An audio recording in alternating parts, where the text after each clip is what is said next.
Commit your way to the Lord, trust also in him, and he shall bring it to pass. Psalm 37 verse 5.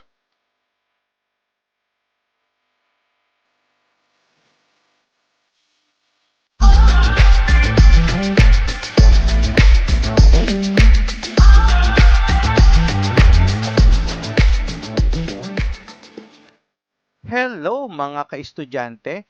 Welcome to Organization and Management and welcome to Teacher Lumaban YouTube channel. Sa video na ito, matututunan natin kung paano pinapatakbo ang mga negosyo at organisasyon para maging matagumpay. Isipin ninyo ang isang organisasyon tulad ng isang barko. Kailangan nito ng kapitan. Ito ay ang manager, mga tripulante o empleyado, ng mapa or plano at direksyon, goals, para marating ang destinasyon nito. Sa buong kurso na ito o sa buong video na ito, pag-aaralan natin ang mga importanteng konsepto na ginagamit ng mga managers para patakbuhin ang kanilang mga organisasyon ng maayos at mahusay. Hindi lamang ito para sa mga negosyante, pati sa mga paaralan, ospital, gobyerno, at kahit sa mga maliliit na tindahan. Kailangan ang organization and management. Tandaan natin, ang organization and management ay tungkol sa pag-aaral kung paano pinatatakbo ang mga organisasyon para makamit ang kanilang mga layunin.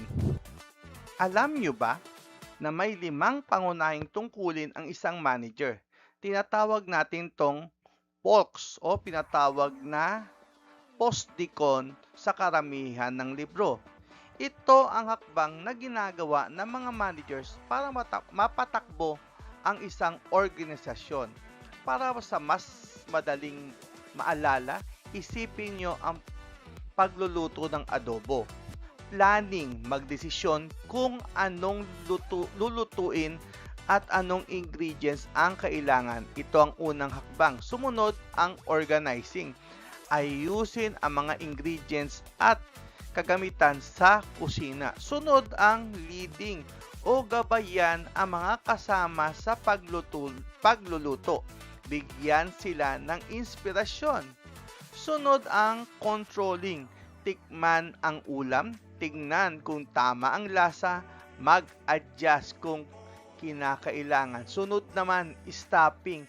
Siguraduhin may tamang tao na tutulong sa pagluluto. Importanteng tandaan, ang planning ay laging nauuna. Bago ka gumawa ng kahit ano, kailangan mong magplano. Isipin ninyo, hindi kayo basta-basta magsisimulang magluto nang hindi alam kung ano ang lulutuin, di ba? Tandaan natin, ang 5 function na ito ay ginagawa ng mga managers araw-araw para gumana ng maayos ang kanilang organisasyon. Ang planning ay parang paggawa ng roadmap o mapa ng inyong biyahe. Isipin ninyo na gusto nyong pumunta ng Baguio. Hindi kayo basta-basta aalis, kailangan nyong malaman kung saan kayo pupunta. Anong sasakyan ang gagamitin? Magkano ang budget? At kung sino ang kasama ninyo. Ganyan din ang organisasyon. Bakit importante ang planning o pagpaplano? Kasi nagbibigay ng direksyon. Alam lahat kung saan sila pupunta. Parang kompas kayo. Nababawasan ang uncertainty. Hindi kayo nagugulat sa mga mangyayari. Naka-coordinate ang activities. Nagtutulungan ang lahat, hindi nagkakagulo. Napapabuti ang decision making, mas matalino ang inyong mga desisyon. Nababawasan ang nasasayang.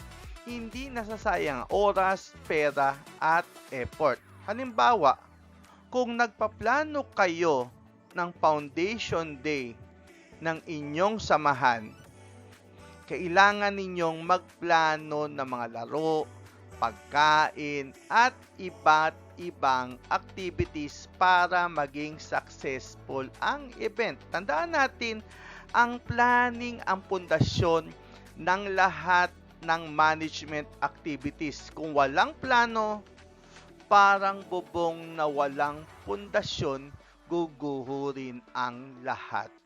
Ano naman ang gagawin pagkatapos magplano? Pagkatapos nyong magplano, kailangan ninyong mag-organize.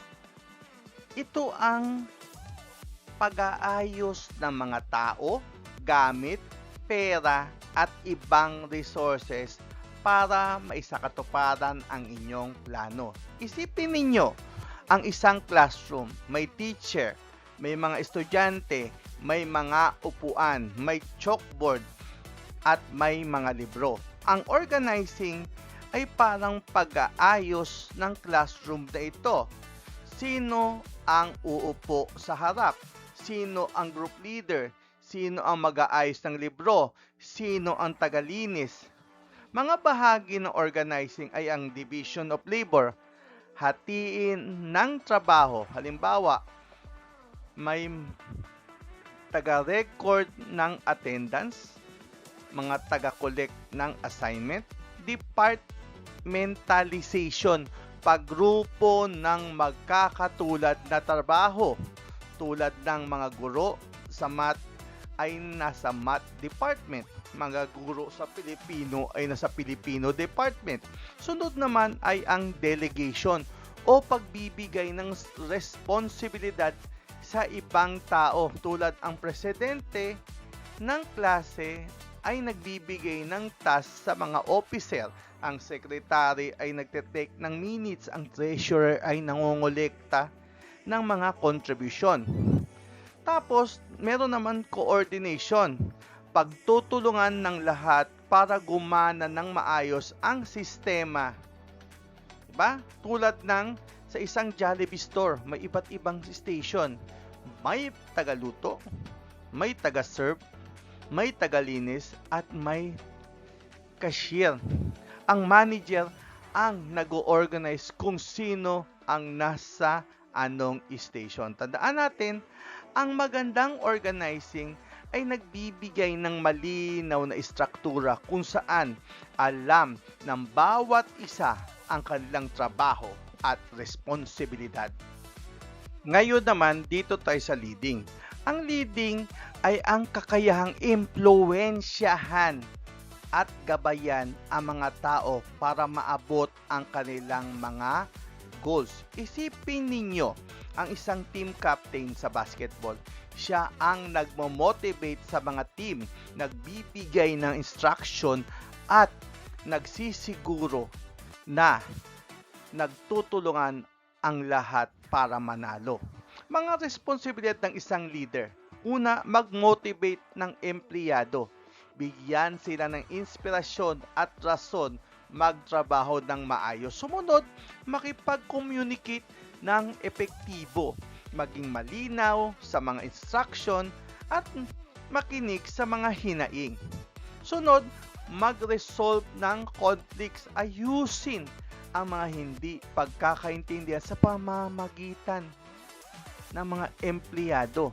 Mag-build ng teamwork, palakasin ang samahan at pagtutulungan. Sunod, mag-inspire ng high performance, hikayatin ang mga tao na gawin ang kanilang best. Sumunod ay ang magandang halimbawa.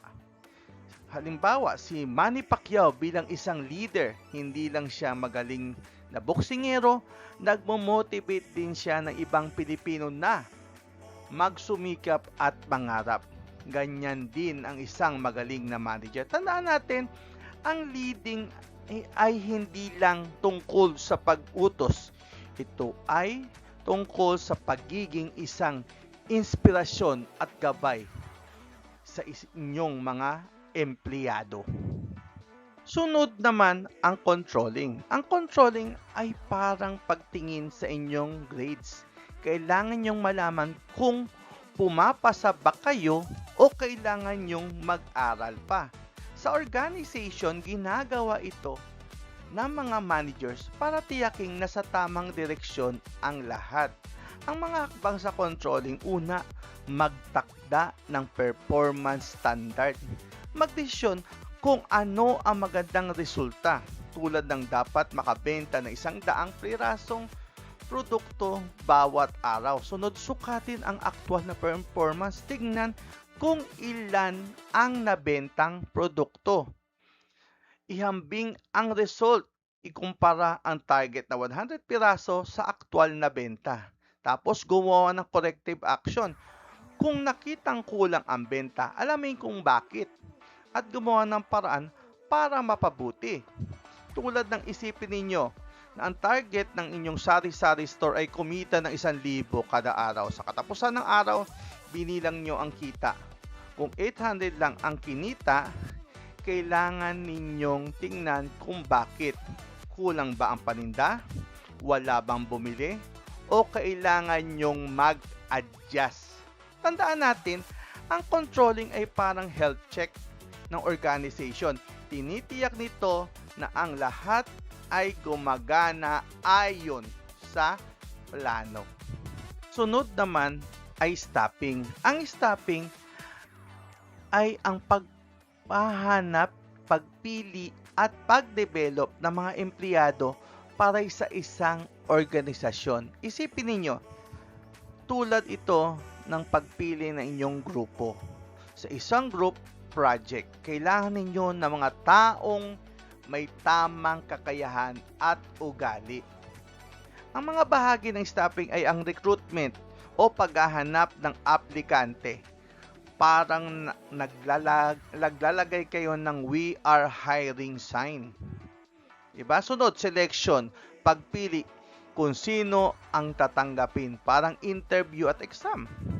After ng selection, syempre, orientation o pagtuturo sa bagong empleyado tungkol sa trabaho at tungkol sa kumpanya. After nyan, training o pagpapahusay sa kanilang mga kakayahan.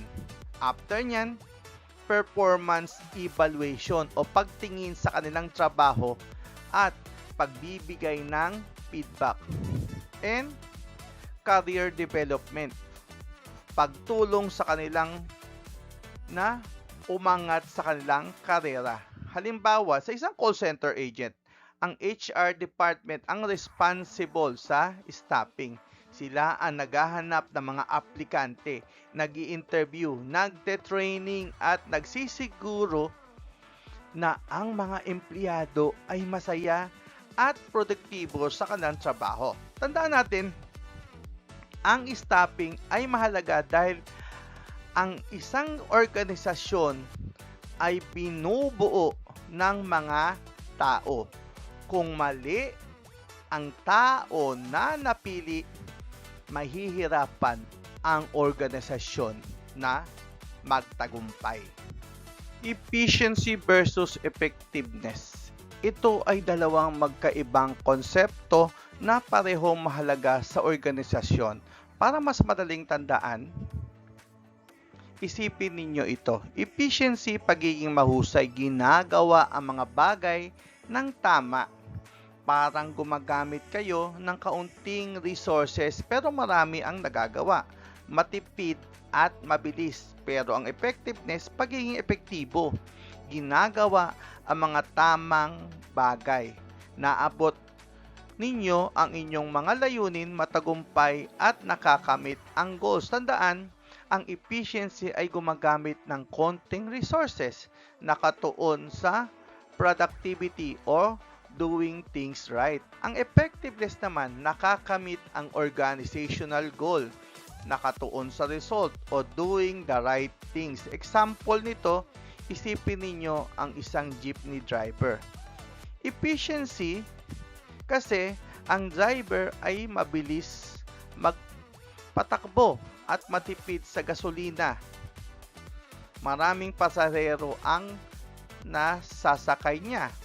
Effective siya kasi nakarating ang driver sa mga tamang destinasyon, hindi siya naligaw.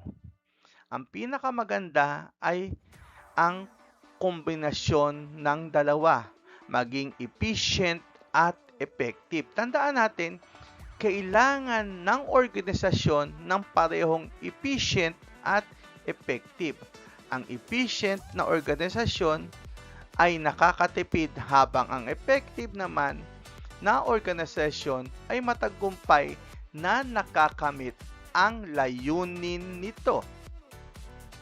Scientific Management Theory. Si Frederick Winston Taylor ang tinawag na father of scientific management. Siya ang nag-imbento ng paraan upang gawing mas efficient ang trabaho sa pamamagitan ng pag-aaral nito ng siyentipiko. Anong ginawa ni Taylor? Bago si Taylor, ang mga trabaho ay ginagawa batay sa hula-hula o tradisyon. Sinabi ni Taylor na dapat pag-aralan ang trabaho para malaman ang pinakamabilis at pinakamahusay na paraan sa paggawa nito. Layunin ng scientific management theory ay una, pataasin ang productivity, mas maraming naggawa o mas maraming nagagawa. Pabutihin ang work efficiency, mas mabilis at mas maayos. Ang sunod ay i-standardize ang work procedure o pare-pareho ang paraan ng paggawa. Pumili ng mga manggagawa batay sa siyentipikong paraan. Halimbawa, si Taylor ay nag-aral kung paano maghakot ng bakal. Sa pamamagitan ng pag-aaral, nalaman niya ng isang manggagawa ay mas productive kung nagpapahinga siya ng 5 minuto pagkatapos ng 25 minutong trabaho. Ito ay mas efficient kaysa sa walang pahinga. Tandaan natin, ang scientific management ay nagpapakita na ang trabaho ay dapat pag-aralan at gawing sistematiko para maging mas produktibo.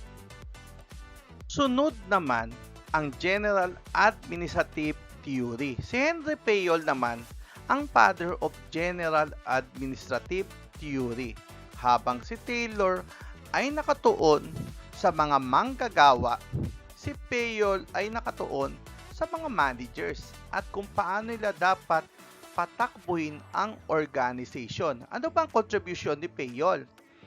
Isa sa mga contribution niya ay ang 14 Principles of Management. 14 na gabay kung paano dapat pamahalaan ang organisasyon.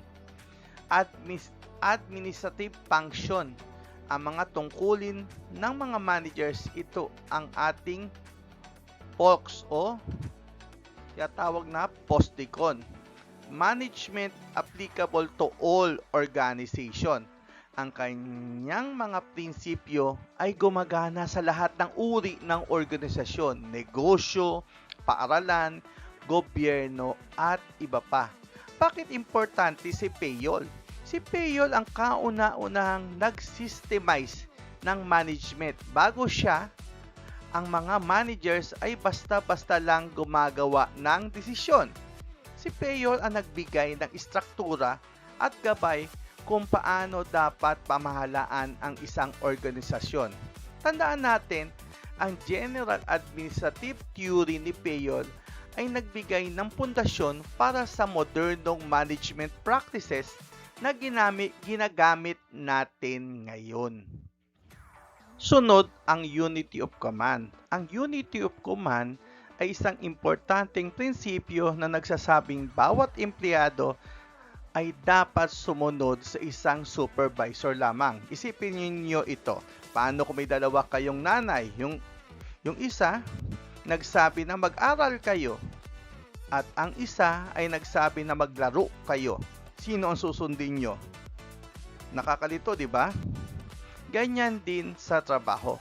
Kung ang isang empleyado ay may dalawang boss na nagbigay na magkaibang utos, paguguluhan kayo at hindi nyo alam kung sino ang susundin. Di ba? Ganun yon. Ngayon, bakit mahalaga ang unity of command? Kasi naiwasan natin ang confusion. Alam ng empleyado kung sino ang kanyang susundin. Tapos, naiiwasan ang conflicting instruction. Hindi magkasalungat ang mga utos. Kasi isa lang ang susundin mong utos o nag-uutos. Napapabuti ang accountability. Alam kung sino ang responsable sa pag-evaluate sa empleyado. Tulad ng sa isang ospital, may isang nurse. Ang isang nurse na ito ay may isang head nurse lamang na kanyang sinusundan. Hindi siya pinapapunta ng iba't ibang doktor na may iba't ibang utos. Tandaan natin, ang unity of command ay nagbibigay ng malinaw na linya ng otoridad na nagre-resulta sa mas maayos na operasyon ng isang organisasyon.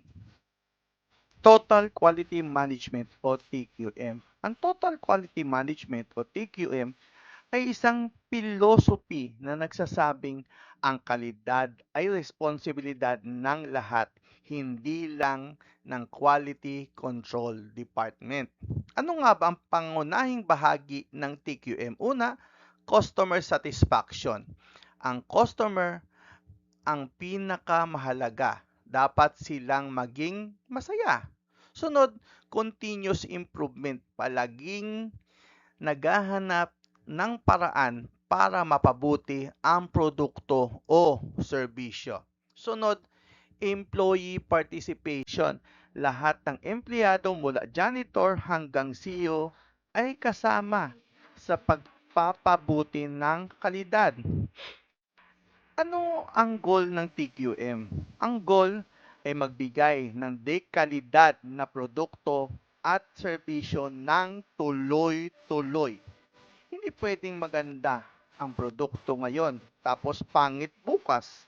Dapat laging maganda. Halimbawa, ang Jollibee ay gumagamit ng TQM. Tinitiyak nila na ang Chicken Joy ay pare-pareho ang lasa sa lahat ng branches. Kung may reklamo ang customer, agad itong inaaksyonan. Patuloy silang naghahanap ng paraan para mapabuti ang kanilang serbisyo. Tandaan, sa TQM, ang kalidad ay hindi isang department. Ito ay isang culture na dapat tanggapin ng buong organisasyon. Management skills. Ang mga managers ay nangangailangan ng iba't ibang uri ng kakayahan. Depende sa kanilang posisyon sa organization. May tatlong pangunahing uri ng skills. Technical skills, technical na kakayahan, kaalaman sa specific na trabaho o gawain. Halimbawa, marunong gumamit ng computer, marunong mag-ayos ng makina, marunong mag-accounting. Pinakamahalaga sa frontline supervisor, manager, kasi silang humaharap sa lahat ng o karamihan ng empleyado. Sumunod ang human skills, kakayahang makisama, kakayahang makipag-ugnayan at makitungo sa ibang tao. Halimbawa, marunong makinig, marunong mag-motivate, marunong makipag-communicate.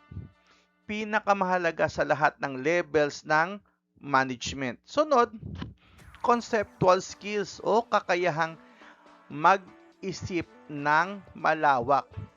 Kakayahang mag-isip ng estratehiya at malutas ang mga komplikadong problema. Halimbawa, nakita ang big picture, marunong magplano sa hinaharap. Pinakamahalaga ito sa top level managers. Tandaan natin, habang tumataas ang posisyon ng isang managers, mas kailangan niya ang conceptual skills kaysa technical skills. Ang top level managers naman ay ang mga nasa pinakamataas na posisyon sa organization. Sila ang mga big bosses na tinatawag ng karamihan na gumagawa ng mga importanteng desisyon para sa buong kumpanya. Mga halimbawa ng top level managers: CEO o Chief Executive Officer, President, Executive Directors, Board of Directors. Yan yung mga halimbawa nila. Ano ang kanilang mga responsibilidad? Una, vision, magtakda ng pangmatagalang direksyon ng organization. Halimbawa, sa 5 taon, gusto nating maging number 1 fast food chain sa Pilipinas. Gumagawa din sila ng strategic planning. Gumagawa ng mga malalaking plano para maabot ang vision. Halimbawa, mag-expand sa ibang bansa, maglunsad ng bagong produkto. At syempre, lahat ng major decision sa organization sila din. Gumagawa ng mga desisyon na nakakaapekto sa buong organisasyon. Halimbawa nito, magbubukas ng bagong factory, magme-merge ng ibang kumpanya. 'Di ba? Example nito si Tony Tan Kachong ng Jollibee Food Corporation ay isang top level manager. Siya ang nagdedesisyon na palaguin ang Jollibee mula sa isang ice cream parlor tungo sa isang malaking fast food chain. Tandaan natin na ang top level managers ang nagdidikta ng direksyon ng organization. Sila ang captain ng barko. Sunod naman ang middle level managers. Ang middle level managers ay nasa gitna ng top level managers at frontline managers. Sila ang tagapagsalin ng mga strategic plans ng top level management sa practical na aksyon para sa frontline employees. Mga halimbawa ng middle level managers: department heads, division manager, plant manager, regional managers o iba pang posisyon na may kaparehong responsibilidad tulad ng middle level managers. Ano ang mga responsibilidad naman nila? Una, implement strategy. Isagawa ang mga plano ng top management. Halimbawa nito, kung nagdesisyon ang CEO na mag-expand sa Visayas, ang regional manager ang magpapatupad nito. Coordinate department. Tiyaking nagtutulungan ang iba't ibang department.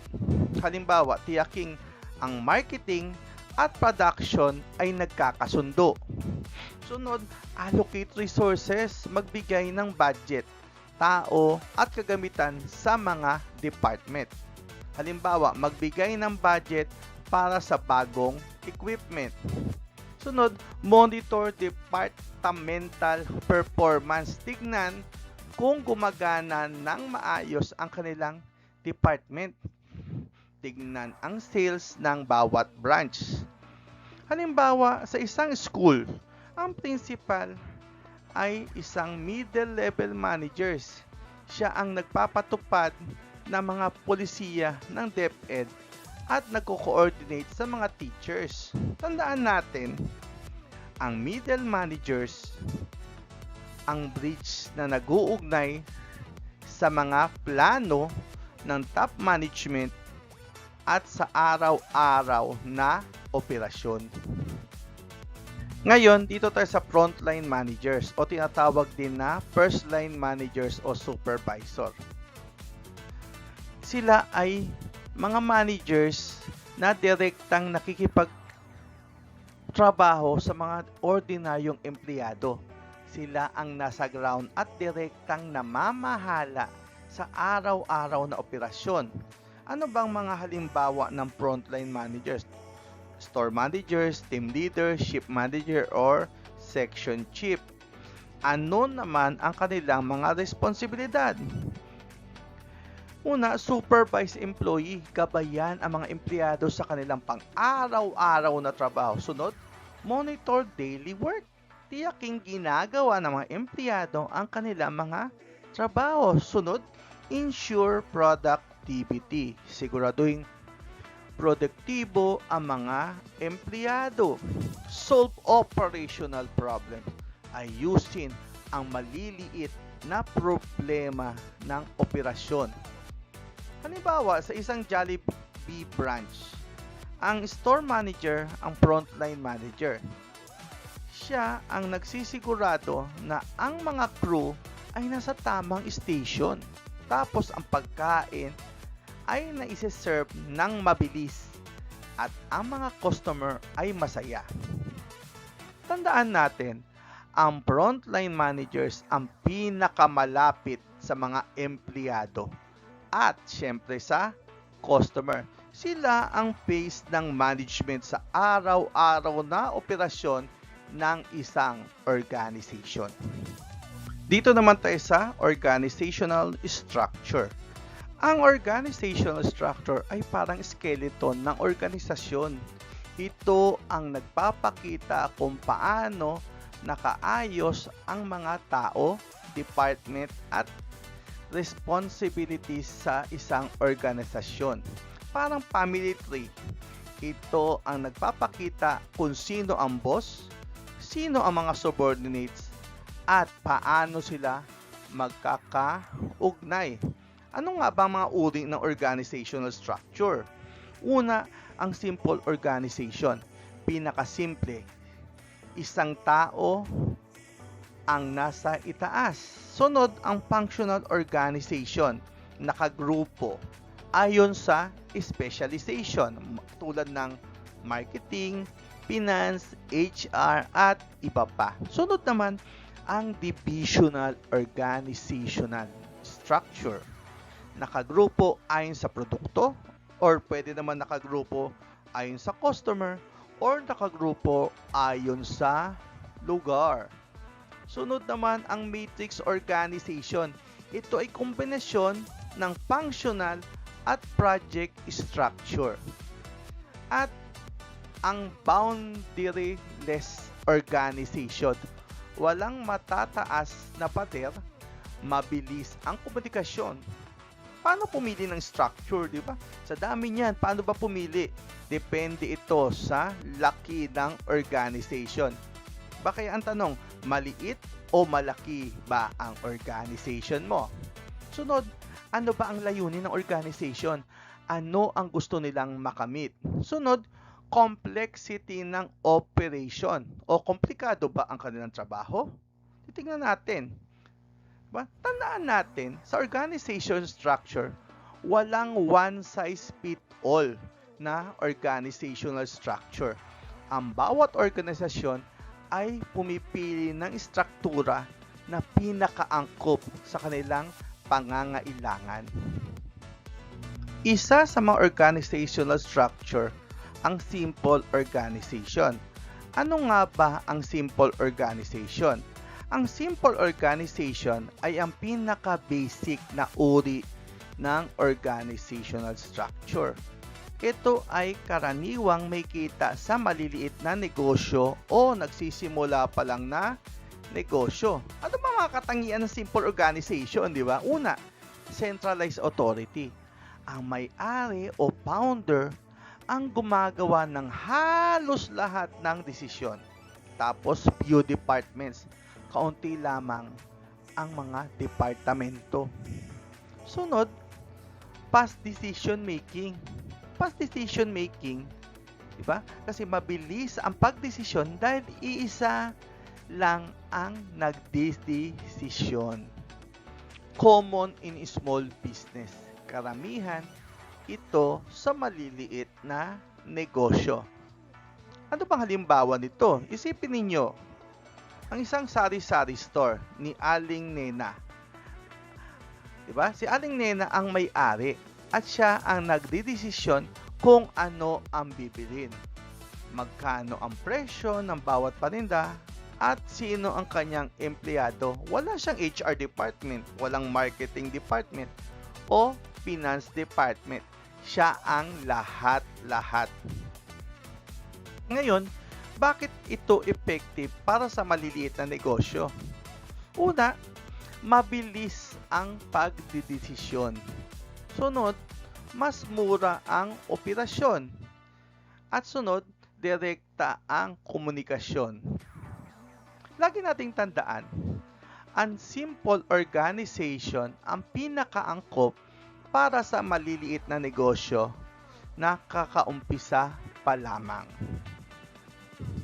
Sunod naman sa organizational structure, ang functional organization.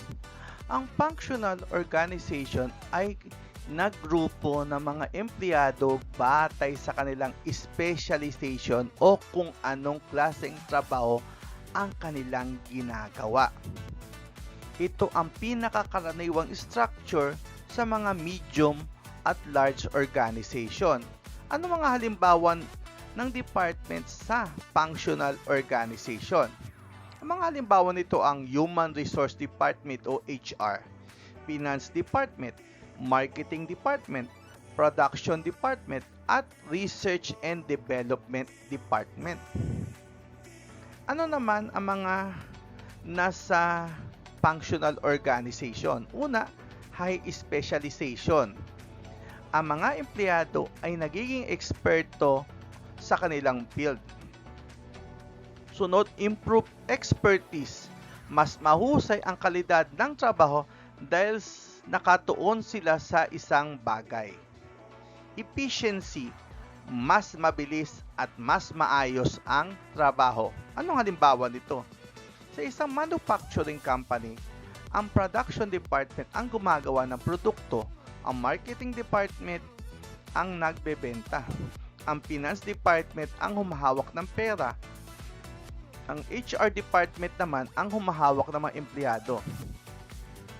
Tandaan natin, ang functional organization ay epektibo dahil ang mga tao ay nagtatrabaho sa kanilang mga strength at expertise.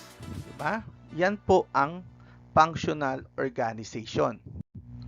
Isa rin sa organizational structure ang divisional organization.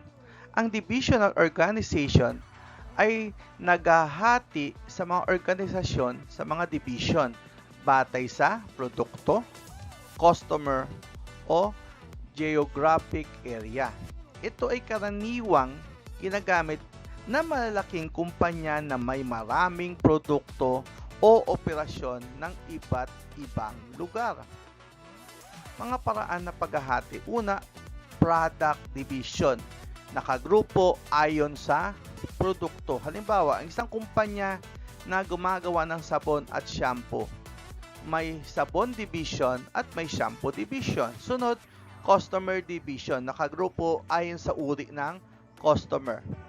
Halimbawa, mga retail division para sa mga ordinaryong mamimili at corporate division para sa malaking kumpanya. At ang last, ang geographic division. Nakagrupo ayon sa lugar. Halimbawa nito, may Luzon Division, may Visayas Division, at Mindanao Division. Ngayon ang tanong, bakit ito ginagamit? Nagbibigay ito ng focus sa specific market o produkto. Mas flexible at responsive sa mga pangangailangan ng iba't ibang lugar o customer. Anong halimbawa ba nito? Halimbawa, ang SM Supermalls ay may iba't ibang division. SM North EDSA, SM Mega Mall, SM Mall of Asia. Bawat isa ay may sariling management team. Tandaan natin, ang divisional organization ay pinakaangkop para sa malalaking kumpanya na may iba't ibang produkto o operation sa maraming lugar. Sunod naman sa organizational structures ang matrix organization. Ang matrix organization kasi ay isang kakaibang struktura kung saan ang mga empleyado ay may dalawang boss, isang functional manager at isang project manager. Ito ay kombinasyon ng functional at divisional structure. Paano naman ito gumagana, di ba? Isipin ninyo na kayo isang engineer sa isang construction company. Functional manager, ang inyong department head o head ng engineering. Tapos sa project manager naman, ang namamahala sa specific project o ang project manager ng building A. Kayo ay nagre-report sa dalawang tao, sa inyong department head para sa technical na aspeto ng inyong trabaho at sa project manager para sa specific project goals. Ano ang bentahe ng matrix organization, di ba? Kasi ang matrix organization mas mahusay ang collaboration sa pagitan ng department, mas flexible at adaptable. Anong hamon ng matrix organization? Maaring nakakalito ang dalawang boss, conflict of authority. Kailangan ng mas malakas na communication. Anong halimbawa naman ito? Sa isang advertising agency, ang isang graphic designer ay maaaring magtrabaho sa iba't ibang campaign. Siya ay nasa ilalim ng creative director o yung functional at campaign manager o yung project. Tandaan natin, ang matrix organization ay effective para sa mga project-based na trabaho, pero kailangan ng malakas na communication para maiwasan ang confusion. Isa rin sa organizational structure ang boundaryless organization. Ang boundaryless organization kasi ay isang modernong uri ng structure kung saan walang mataas na pader sa pagitan ng mga department o levels. Ito ay mas flexible at mas mabilis ang komunikasyon. Ano bang katangian ng boundaryless organization, di ba? Alamin natin. Una, minimal organizational barriers. Wala masyadong hierarchy o level. Fast communication, mabilis ang daloy ng impormasyon. Sunod, collaboration. Nagtutulungan ang lahat, kahit iba't ibang department pa yan.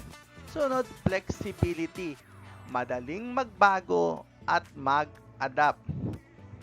Ngayon ang tanong, bakit ginagamit yan? Kasi nga, mas mabilis na mundo ngayon. Ang mga kumpanya na may maraming pader ay nahihirapang mag-adapt sa mga pagbabago. Ang boundaryless organization ay nagbibigay ng daan sa mas mabilis na pagtugon sa mga pangailangan ng customer at market. Ano bang halimbawa nito? Diba? Baka mamaya sabihin nyo, ano ba eh? Ano bang halimbawa niyan? Ang halimbawa nito, ang Google ay isang halimbawa ng boundaryless organization.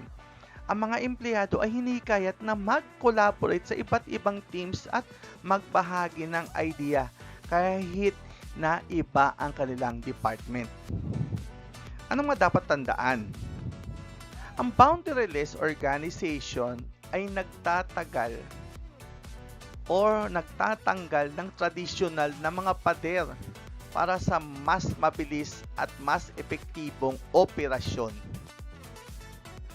Ano naman ang SWOT analysis? Ang SWOT analysis ay isang tool na ginagamit ng mga managers para suriin ang kanilang organisasyon at kapaligiran nito. Ang SWOT ay nangangahulugang strength o kalakasan. Ano ang magagaling sa inyong organisasyon?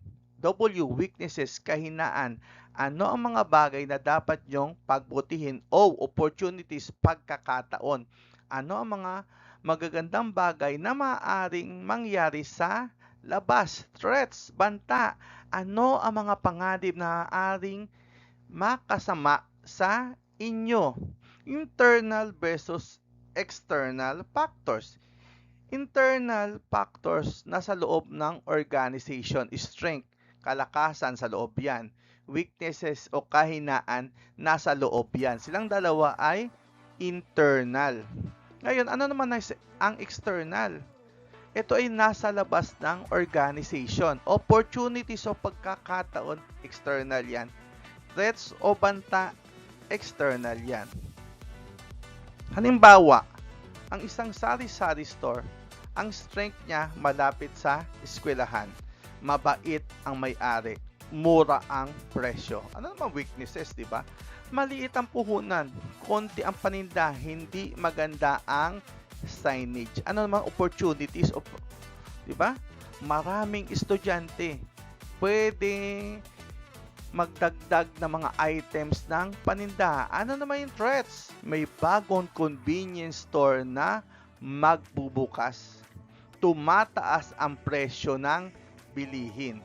Yan yung mga halimbawa ng SWOT.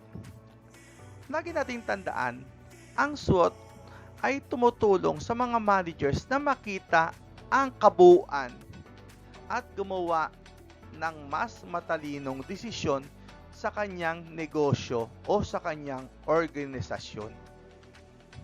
Ngayon, pag-usapan natin ang PESTEL analysis. Ang PESTEL analysis kasi ay isang tool na ginagamit para suriin ang external environment ng isang organisasyon. Ang mga bagay na nasa labas na maaaring makaapekto sa negosyo. Una, P or political. Ito ay mga batas, regulasyon, at mga polisiya ng gobyerno. Halimbawa, buwis, labor laws, import at export regulation. Sunod, economic. Ba?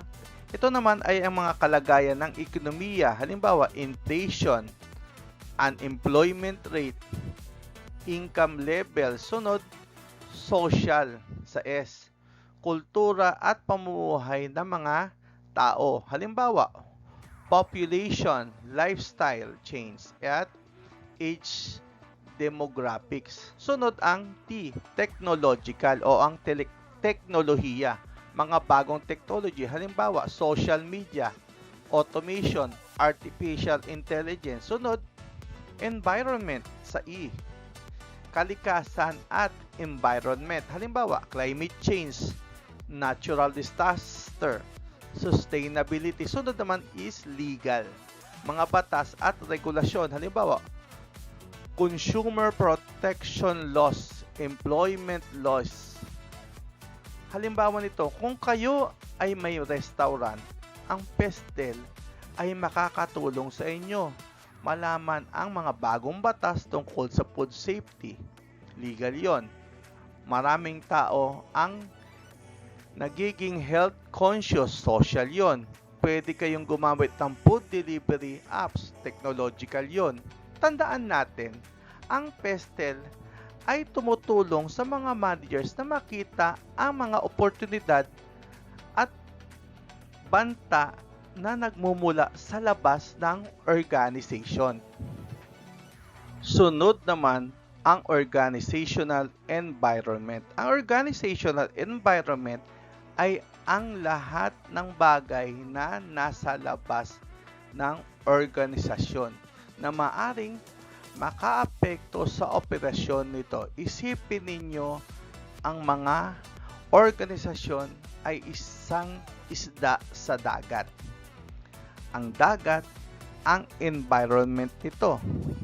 Ano nga ba ang mga bahagi ng organizational environment? Politico-legal environment, mga batas at regulasyon ng gobyerno. Halimbawa, minimum wage law, BIR regulation. Economic environment, kalagayan ng ekonomiya. Halimbawa, inflation, unemployment, and interest rate. Sunod, social environment, demographics, at lifestyle. Halimbawa, population growth, urban migration, cultural environment, mga paniniwala at tradisyon. Halimbawa, Filipino values, pakikisama at utang na loob. Bakit ba mahalaga ang organizational environment? Diba? Kung hindi papansinin ng mga managers ang environment, ang kanilang organisasyon ay maaaring ma-out of touch sa realidad. Halimbawa, kung may bagong batas na nagbabawal sa single-use plastic, ang isang restaurant na hindi sumusunod ay maaaring mapenaltihan. Tandaan natin, ang managers ay dapat palaging aware sa kanilang environment para makapag-adjust at makapagplano ng maayos. Ngayon, dito naman tayo sa cultural dimension. Ano nga ba ang cultural dimension? Ang cultural dimension ay tumutukoy sa iba't ibang aspeto ng kultura na nakakaapekto sa kung paano nagtatrabaho at nakikipag-ugnayan ang mga tao. Ito ay mahalaga lalo na sa mga organisasyon na may iba't ibang lahi o nasyonalidad ang mga empleyado. Ano ba ang mga dimensyon ng kultura? Una, ang power distance. Gaano katanggap-tanggap ang hindi pantay na distribusyon ng kapangyarihan. Mataas na power distance, ang Pilipino ay may respeto sa mga nakakatanda at nasa posisyon. Mababang power distance, mas flat ang hierarchy. Sa individualism versus collectivism naman, individualism nakatuon sa personal na achievement. Collectivism nakatuon sa team at group, mas common sa Pilipinas. Masculinity versus femininity. Masculinity is competitive achievement oriented. Ang femininity kasi nurturing at quality of life. Long-term orientation, pagpaplano para sa hinaharap. Halimbawa, ang mga Pilipino ay may bahala na attitude. Short-term versus mga Hapon na mahaba ang pagpaplano o long-term. Bakit ba ito mahalaga? Bakit ba natin ito pinag-aaralan? Diba? Kung ang isang manager ay nagtatrabaho sa ibang bansa o may mga empleyadong dayuhan, mahalagang maunawaan niya ang kanilang kultura para maging epektibo ang kanilang leadership. Tandaan natin, ang pag-unawa sa cultural differences ay tumutulong sa mga managers na mas epektibo sa pamumuno ng magkakaibang empleyado. Ngayon naman, dito tayo sa types of planning. May 3 uri ng planning na ginagawa sa isang organisasyon. Ang 3 ito ay nagtutulungan para makamit ang layunin ng organisasyon. Una, strategic planning o madiskarteng pagpaplano. Ano pang saklaw nito? Long term, 3 to 5 years o higit pa. Ang gumagawa nito ang top level managers. Halimbawa, sa 5 taon, gusto namin magkaroon ng 100 branches sa buong Pilipinas. Diba? Ang vision o pangarap ng organisasyon. Sunod naman ang tactical planning. Tactical na pagpaplano. Anong saklaw naman ito? Medium term, 1 to 2 years. Sinong gumagawa? Siyempre ang middle managers. Halimbawa, sa mga susunod na taon, magbubukas tayo ng 20 bagong branches. Ang estratehiya kung paano makamit ang strategic goals. Ang sunod naman ay ang operational planning o operasyon na pagpaplano. Anong saklaw nito? Short term, araw-araw, weekly. Yung gumagawa, frontline managers. Halimbawa, ngayong araw, kailangan natin makabenta ng 500 chicken meals. Diba? Ang aksyon na ginagawa araw-araw. Tandaan natin, ang 3 uri ng planning ay parang mataas, gitna, at mababa. Antas ng pagpaplano na nagtutulungan para makamit ang mga goals ng organization.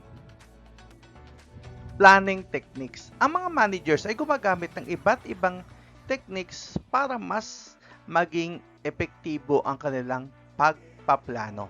Narito ang 4 na karaniwang techniques. Una, ang benchmarking. Paghahambing ng inyong organisasyon sa pinakamagaling na organisasyon. Halimbawa, paano ginawa ng Jollibee ang kanilang customer service? Pwede ba natin itong gayahin? Ang layunin nito ay matuto mula sa mga best practices ng iba. Ang sumunod naman ay ang forecasting o paghula sa mga mangyayari sa hinaharap batay sa kasalukuyang datos. Halimbawa, batay sa datos ngayon, tataas ang benta ng 20% sa mga susunod na buwan.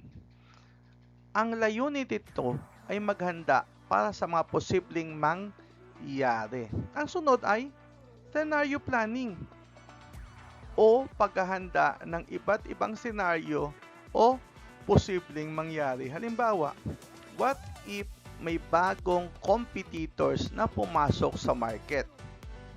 What if magbago ang presyo ng raw materials? Ano bang layunin nito? Para maging handa sa anumang mangyayari.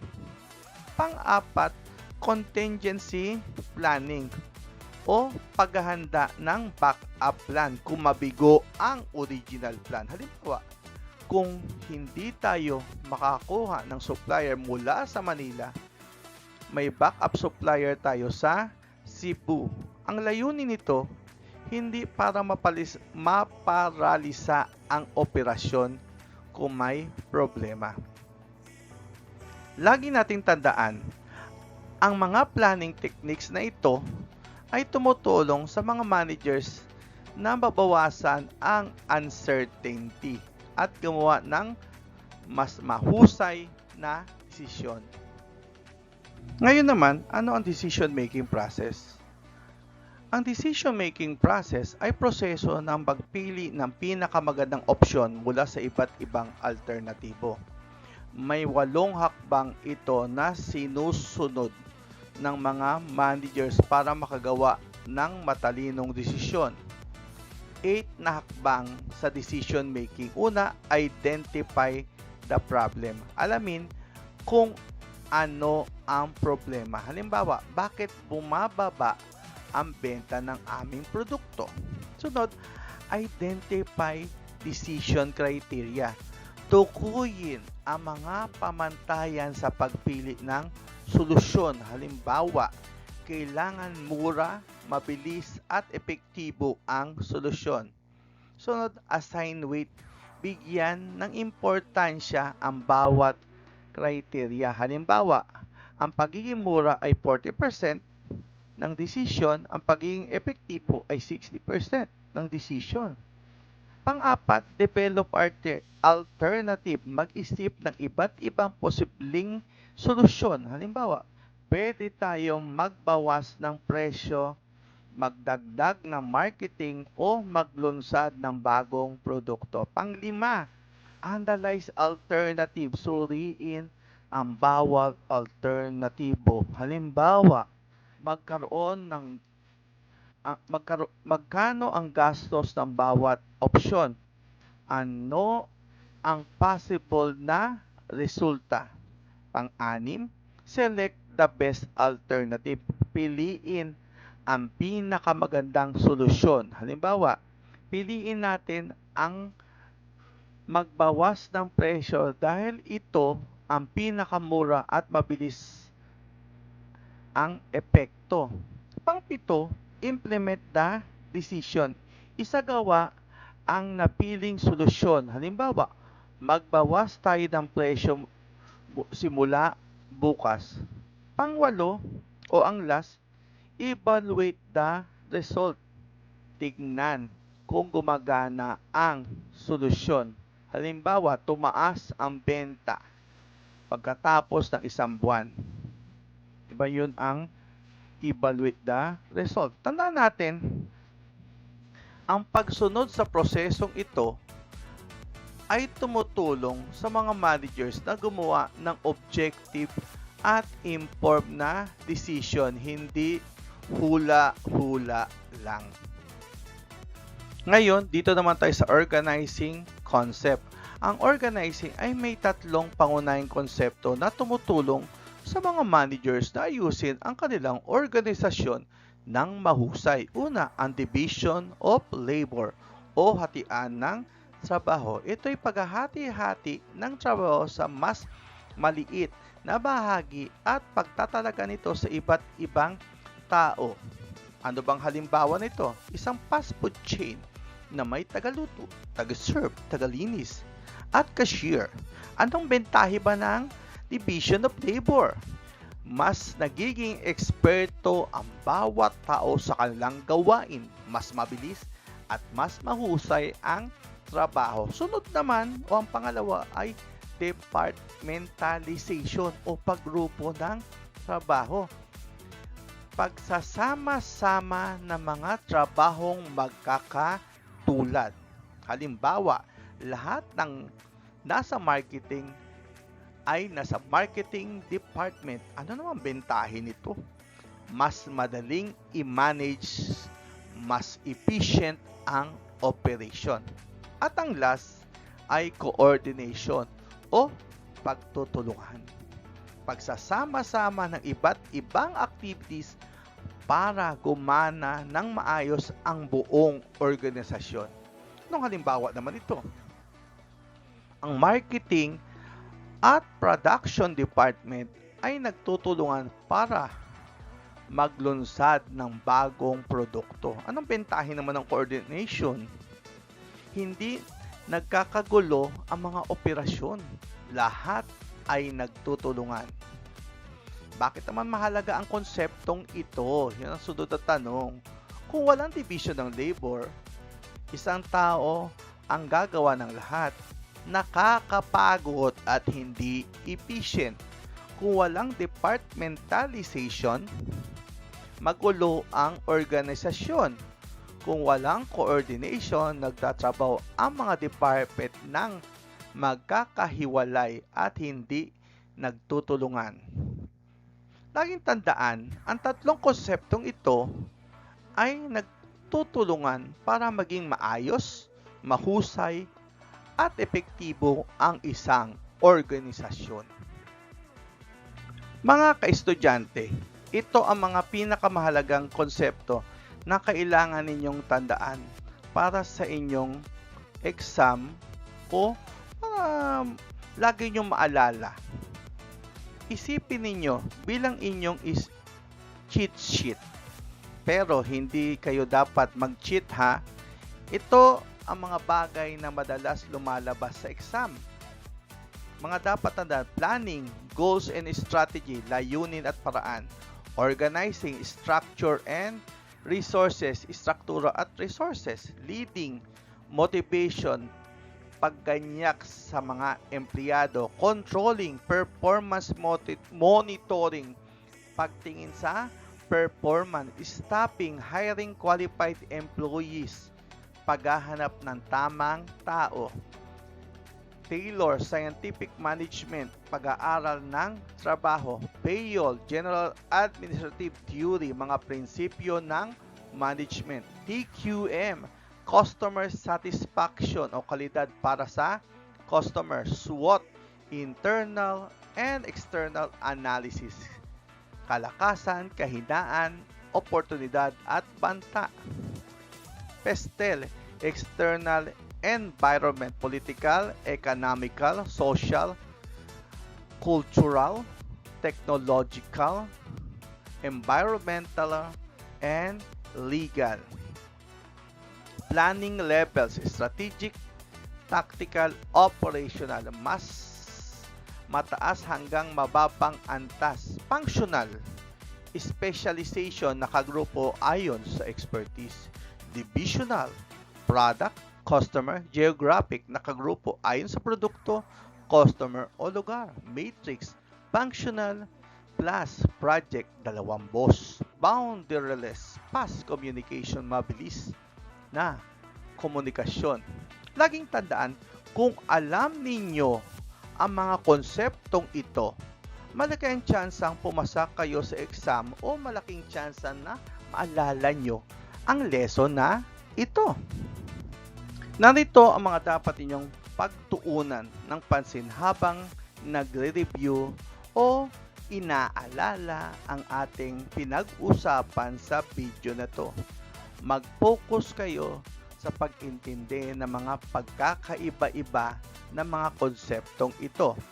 Efficiency versus effectiveness. Efficiency is doing things right, ginagawa ng tama. Effectiveness, doing the right things, ginagawa ng tamang bagay. Strategic, tactical, and operational planning. Strategic, long-term, top management. Tactical, medium-term, middle management. Operational, short-term, frontline management. Pangatlo, top, middle, and frontline managers. Top is vision at strategic decision. Middle, implementation and coordination. Frontline is daily supervision. Functional versus divisional versus matrix structure. Functional, nakagrupo ayon sa specialization. Divisional, nakagrupo ayon sa produkto, customer, lugar. Matrix, kombinasyon ng functional at project. Panglima, SWOT versus PESTEL. SWOT, internal, external, is strength, weaknesses, opportunities, at threat. PESTEL naman is external lamang.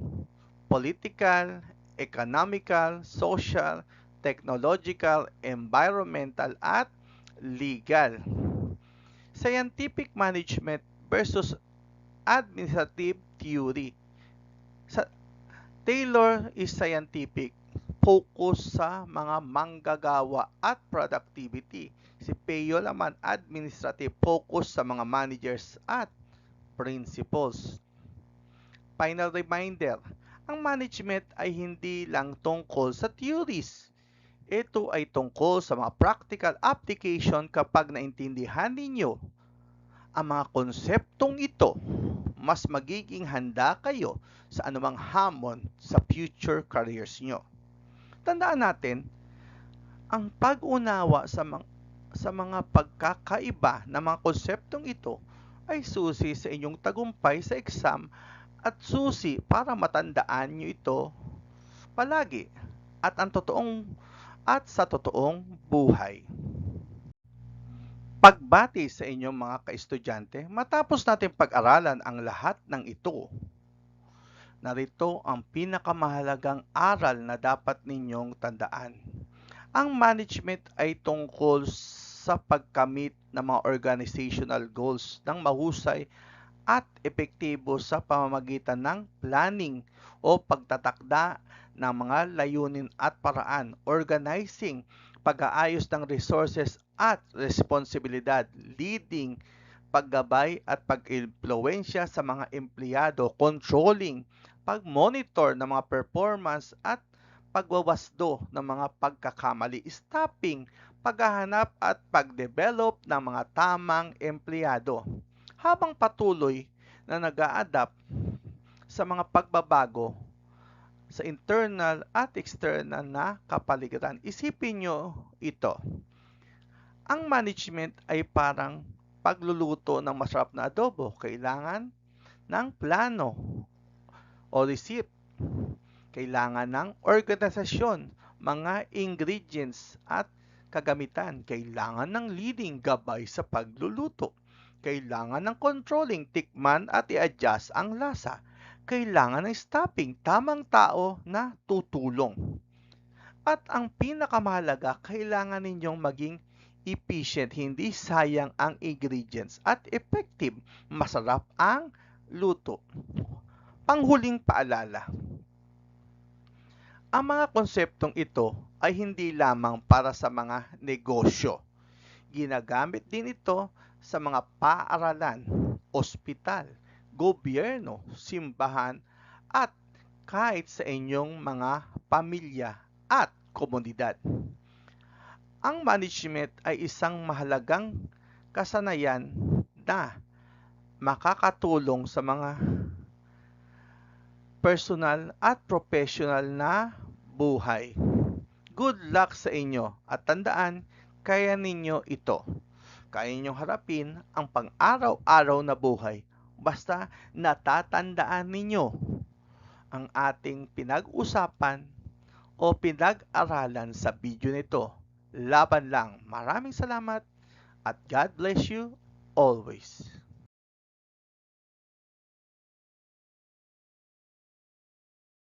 I can do all things through Christ who strengthens me. Philippians 4 verse 13.